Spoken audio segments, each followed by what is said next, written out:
tell you that Suspiria has been one of my favorite scary movies. But seriously, I could beat your ass any day on a lot of horror movie trivia. You really need to stop calling me on this one, man. You're not going to get very far.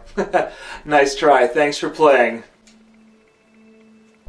Oh, hi. Wildman Wes here, and welcome to Day 9 of SHOCKTOBERFEST 2023. As you could tell while I was on the phone with the peanut gallery over there, today's movie review is going to be on Wes Craven's 1996 all-time classic now, which sounds crazy because he already made a lot of classics prior to that. We're talking about the first Scream, baby. And it is a Scream.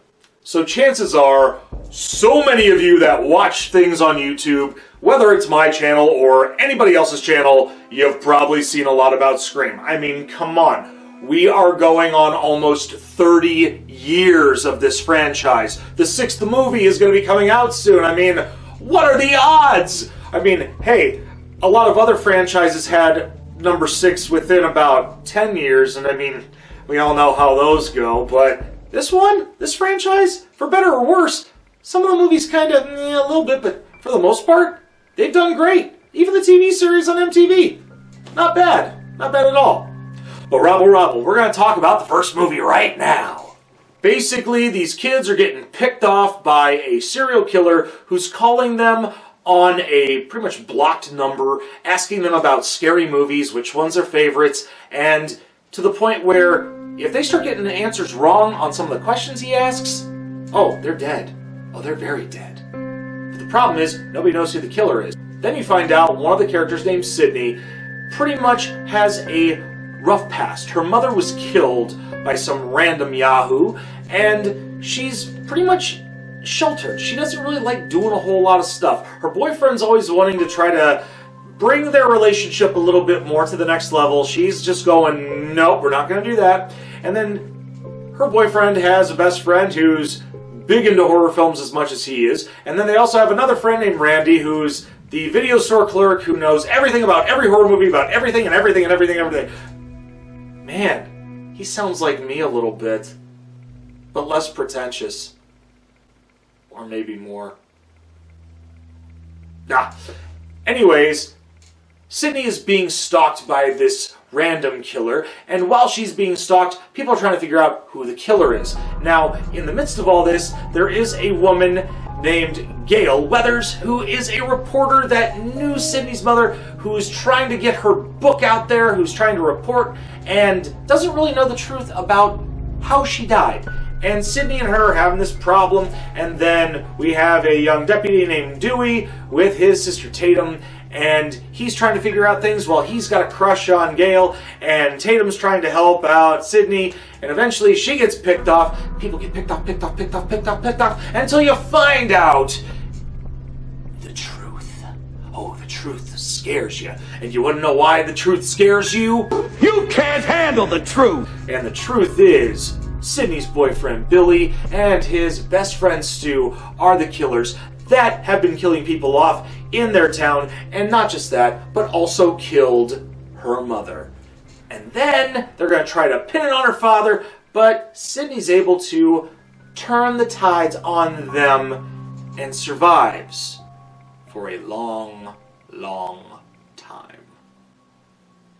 I'm sorry, I tried to do this as serious but as funny as I could, and chances are you're probably sitting there going, what the fuck is he talking about? It's like he probably skipped a bunch of things, but you know what?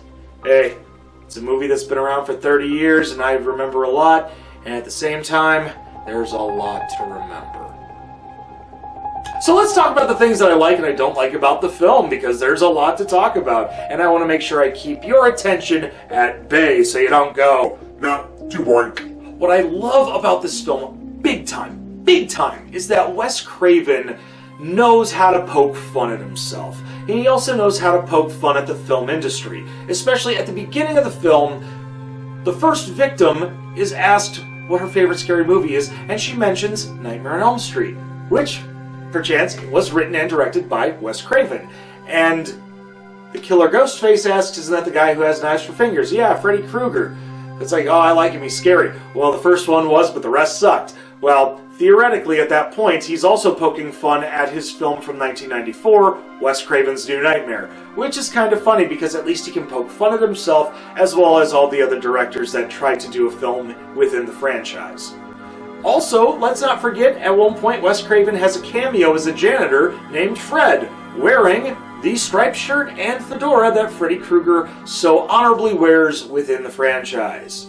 Now let's not forget about the rest of the cast. Nev Campbell, Skeet Ulrich, Courtney Cox, David Arquette, Rose McGowan, Matthew Lillard, Jamie Kennedy, the list goes on and on. Henry Winkler plays the principal in this one too. I mean, it's like, I could tell you so many more people that are in this, but it's gonna take forever. It's gonna take forever.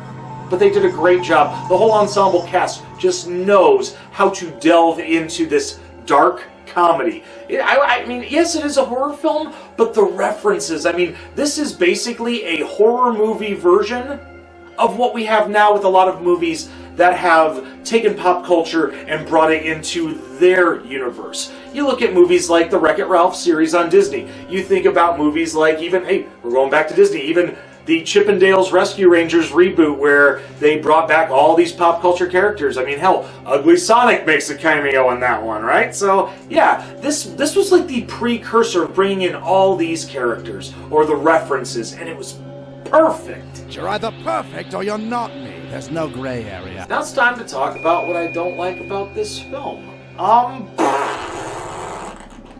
Not much. I can't think of anything that I don't like about this original film. I mean, the ones after it, I mean, yeah, there are some loopholes. There probably are some loopholes that I missed in this one. But the fact of the matter is, there were so many red herrings and so many things that were going around that even at almost 12 years old when I first saw this film, I used to pinpoint like who killers were in certain movies that were not the franchise killers that we all know and love. So this one had me going because in this situation, everybody was a suspect. And it threw me off. Even when I thought I was right. But I was like, nah, it can't be them. But then it was, and I'm like, wow. How did I let that go? And it made me mad. It made me really mad. But it made me want to see the next movies. To try to see if I was right the next time. Alright, now it's time to grade this. You know what? Pardon the expression, I've got a big heart-on for Wes Craven sometimes. For some of his films, some of them are great, some of them mediocre, but Scream really put a breath of fresh air into his resume from all the films that he had done prior to that, up until like even in the early 70s with, you know, Last House on the Left, Hills Have Eyes. I mean, you know what? I'm gonna be biased. A+ for Scream 1. You know what? I don't care. I love this movie. I can watch it anytime I want. Any time of the week, twice on Sunday. That's that. Well, we hope you enjoyed this review. Make sure you leave a thumbs up, and if you didn't agree with some of the things I said, you can leave a thumbs down. Totally get it. Also, make sure you push that little red button, and don't forget to ring the bell for instant notifications on Dragonfire Entertainment. Until then, I'm Wildman Wes, and we will see you tomorrow for Day 10 of SHOCKTOBERFEST 2023. Take care, and as always, kiddies, stay scared.